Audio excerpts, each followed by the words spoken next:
Well, now we've got to get our picture frame nice and square so that once it's done, we can start the infill and keep moving on our landing.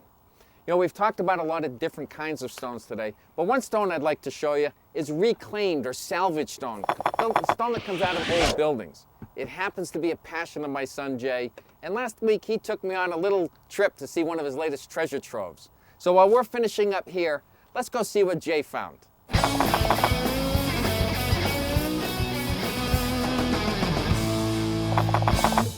So we're going to look at a pile of granite today, Jay? Yeah, I got a phone call this week that there was a mill taken down in Worcester, and I'm hoping to find the real special stuff, the keystones and lintels and all the window surrounds that are always hard to find.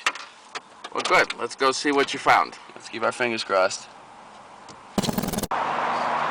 Oh, this is exactly what I was hoping to find. Imagine this sitting over a window. This is a keystone that was hand-carved.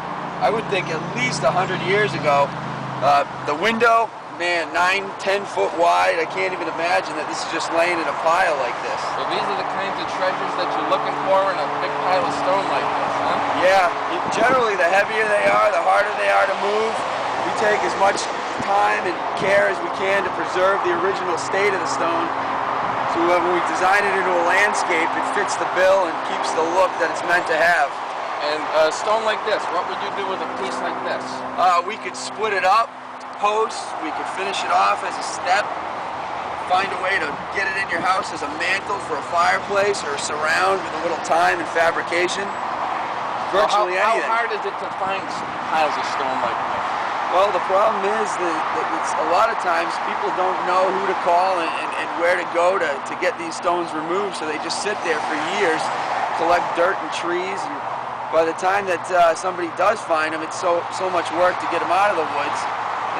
So this is the ideal situation. A big pile like this makes it easy to get and keep the stones looking good. This looks like a buried treasure just sitting on the ground. So what makes this pile of granite so special, Jay? Oh, I love seeing a pile of granite that I know came from New England, that was hand-carved, and that has things that no other pile is going to have. Whether it's a keystone, or a foundation block that's finished. I mean, just look at the way that this block's finished. That's not done by a machine, and if you had that done now, that's going to be a lot of money. We're going to be able to save you money with salvage products.